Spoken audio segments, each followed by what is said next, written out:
So again, it's always a great pleasure for me to introduce a colleague and friend, Laura Burke. As you all know, Laura is the Director General of the EPA, and Laura is going to give the opening address. So can I hand over to you, Laura?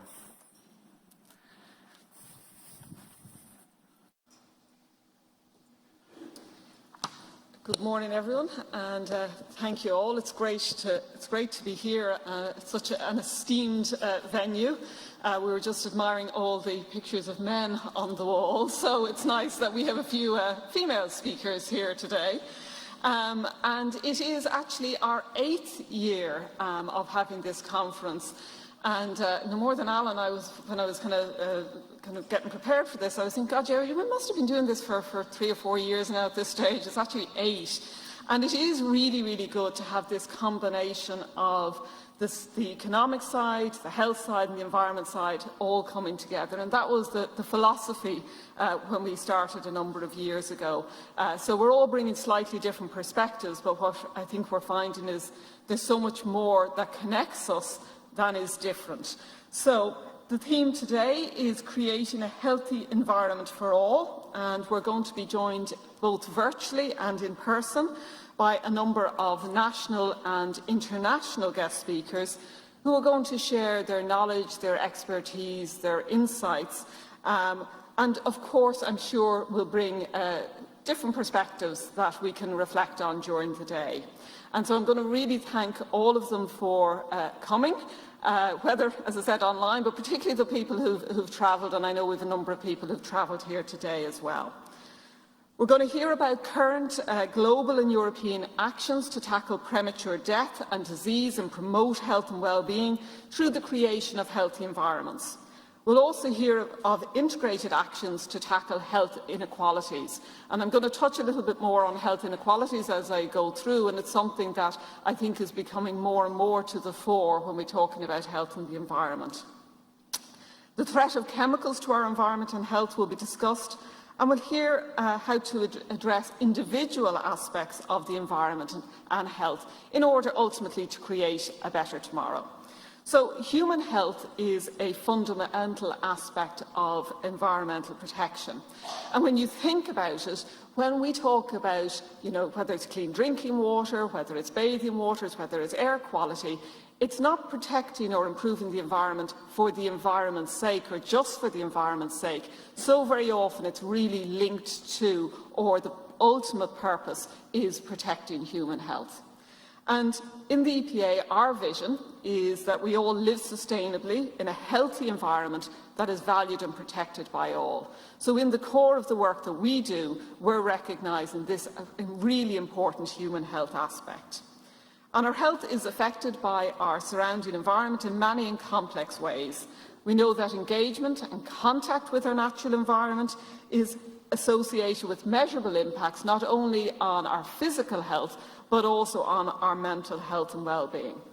Getting outside, being in green and blue spaces can have a multitude of benefits. And again, and I think I've said this before and probably said this last year, during COVID, the importance of our local environment, our natural environment, our 2Ks, our 5K, etc., people became a lot more connected and appreciative of their local environment, and really the onus is on us now to see how we can make sure that that's a lasting rather than a transient impact.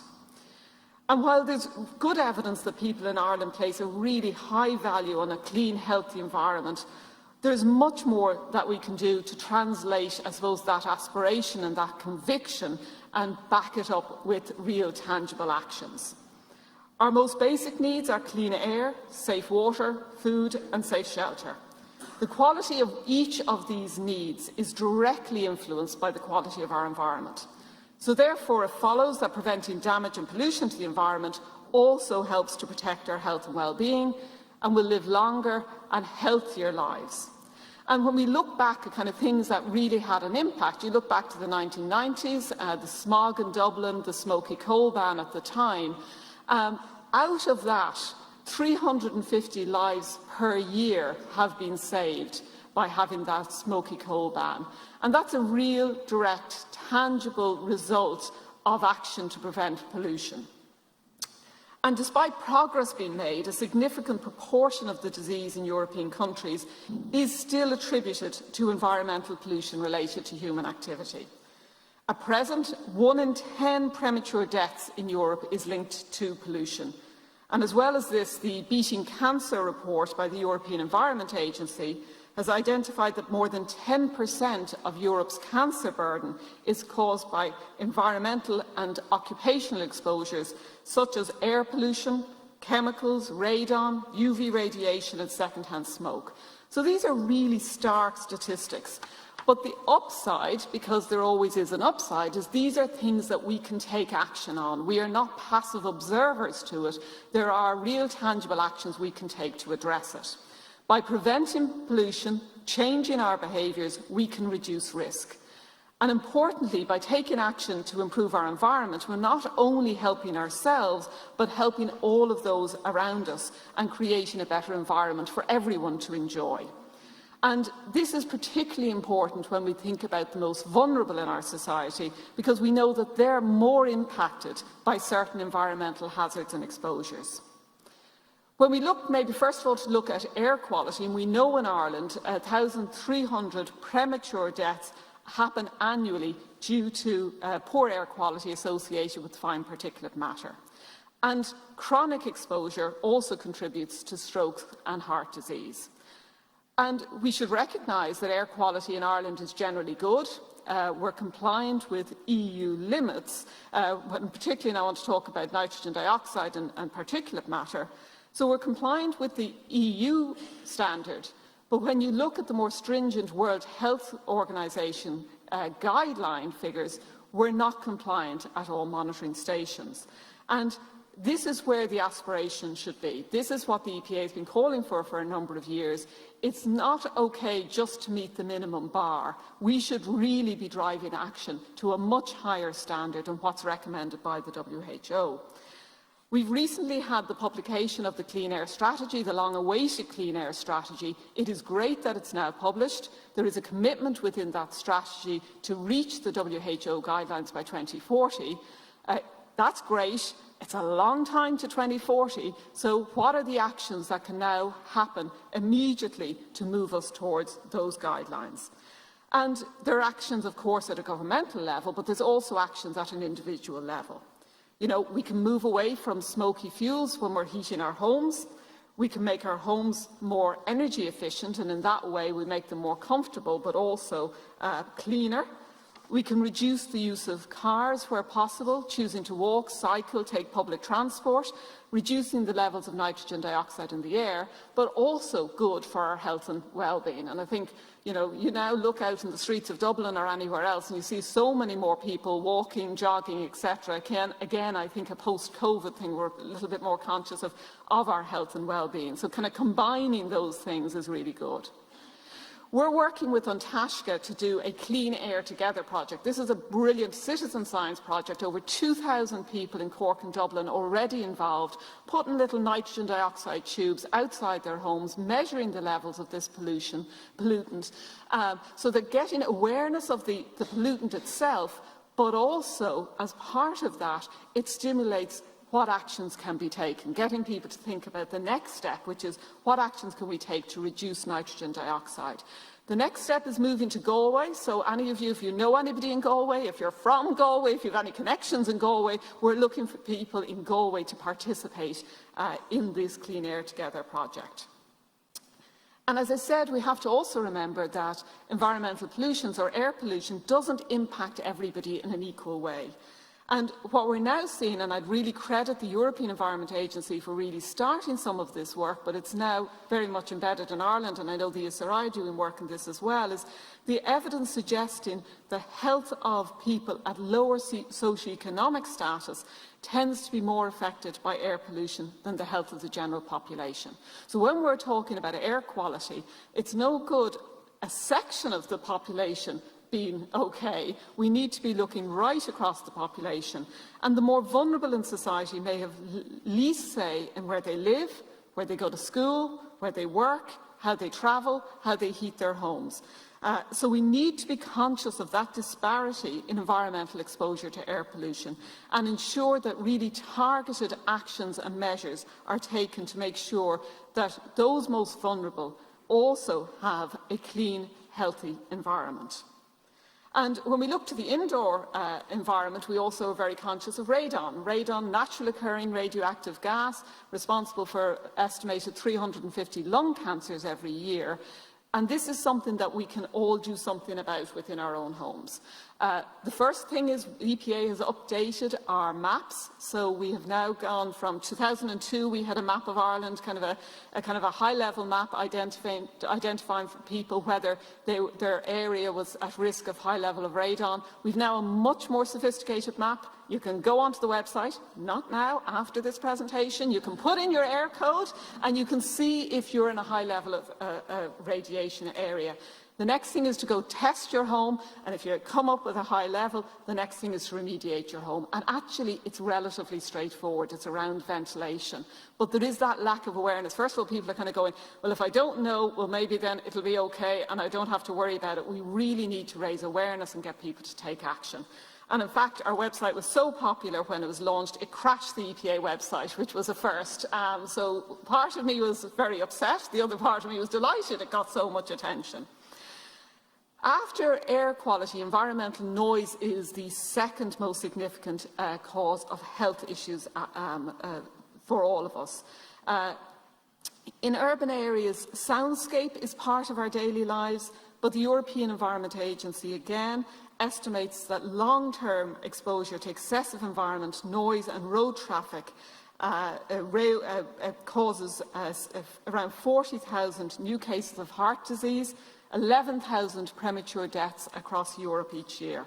At least 18 million people are impacted by noise, and 5 million people have their sleep disturbed because of exposure to noise from transport in the EU alone. So it's a really big impact. But similar to air pollution, some communities are more affected than others. So from a human health and well-being perspective, the environmental noise requires action on two fronts. Firstly is proactive management of noise that is likely to have a significant negative impact on health and well-being. And the secondly, and this is something I suppose relatively new in people's consciousness, is the increased provision and accessibility to designated quiet areas, particularly in high population density areas. And when we're talking about more and more people living in cities and more compact growth, it is really important to have these quiet areas. They're essential for providing a haven of natural soundscapes for people. And as part of noise action plans, local authorities should be designating and protecting quiet areas within their local communities. In terms of water pollution, there are a number of pathways of human exposure that we need to be vigilant on. We need to ensure that our drinking water is safe for consumption. And when you look in Ireland and the EPA's most recent drinking water report, it's really good news. 99.7% of public water supplies are in compliance with microbiological and chemical standards. So that's a really good news story. However, because there's always a however in this, we do have issues with trihalomethanes, which are associated with cancer, in a number of supplies, and these need to be remediated as soon as possible. It is an issue that has been raised with Ireland by the EU Commission, and it's not Big Brother kind of looking down at us. This and kind of having to force Ireland to comply. This we should be doing anyway. We have to make sure that the water that people are drinking is safe. So where there's issues with trihalomethanes, they need to be remediated as soon as possible. The other issue we're seeing is with regard to lead and replacement of old lead piping. And if we continue doing what we're doing with regard to removal rates, it will take us around a quarter of a century, 25 years, for the lead risk to be removed. That's far too long. It's not acceptable, and we need action to be taken. There is a government programme with regard to lead removal in public buildings, but also then, of course, a responsibility for Irish Water for their supplies as well. A substantial proportion, though, of the population, because we're not all on public water supplies, are on the private water supplies. And you're 10% or 10 times more likely, so it's 1 in 20 versus 1 in 200, more times likely to be impacted by E. coli if you're on a private water scheme versus a public water scheme. So there is a disparity there between the different water supplies. There are grants for infrastructural investment in both for individual households as well as private groups or private schemes, but the grants aren't being taken up. And I think we really need to be looking at, well, why is that happening? What are the barriers? Is it a question of people not being aware that these are available? Or why aren't our private water supplies coming up to the same standard as the public supplies? So there is a significant action needed to be taken there, because just because you live in the countryside versus a town doesn't mean your water quality should be of a poorer standard. With regard to bathing water, we issued our bathing water report last week. Great news. You know, I think it was 79% had excellent quality, 97% met or exceeded the minimum quality of bathing water quality standards. Again, really good news for Ireland. But what we're calling for is more sites to be designated as bathing waters, because people are swimming in non-designated bathing waters. The local authorities are monitoring the quality at non-designated bathing waters, but they still haven't been designated. So we need the local authorities to be designating more bathing waters. We need all of you to be saying to the local authorities, we want these bathing waters designated. Because then they will be, as I said, kind of come in under that official monitoring, because we know they're being used, so they should be designated. And the other thing that has happened post-COVID or during COVID is people are swimming all year round. It's no longer a May to September issue. And so what we need to make sure is that the monitoring happens not only between May and September, which of course is the compliance requirement, but what are the bathing waters that are really being used all year round, and how do we make sure that those bathing waters are monitored and people are made aware when there are potential risks to swimming in those waters. And last but not least, when we look at chemicals, our waters can also tell us something about the presence of harmful chemicals in our environment. Chemicals are very good in many ways, and they're used in many products that we use on a daily basis. But when harmful chemicals end up in the wrong products or places, including our environment, they cause harm. And I'm sure, noting this audience, people are aware of the issue with regard to PFAS, large family of 12,000 substances known as forever chemicals. Much more they've really come into the fore, and their harm has come into the fore over the last number of years.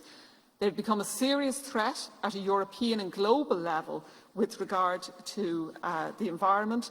They're ubiquitous at European level, but they're also ubiquitous in Irish waters.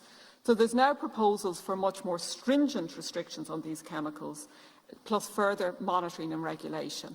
And in the context of the EU Green Deal and a zero pollution action plan, what we now need is the new chemicals that are used need to be safe and circular by design to prevent them from becoming long-term issues. So there's so much happening in this space, and I haven't even got onto climate change as of yet. So, you know, there's so much connections to our environment and health. But with climate change, we know that not only is it something that may happen into the future or will happen to the future unless we take urgent action, but climate change is impacting us already. We're seeing it impacting our daily lives, vector-borne diseases, extreme weather events, air pollution and air quality, all having been impacted by climate change. And it's not only the physical impact of climate change, but also the growing prevalence and rise in eco-anxiety amongst the general public. People very, very concerned with regard to climate change. And then, you know, what are the actions that are can be taken, whether that be at a governmental level or at an individual level.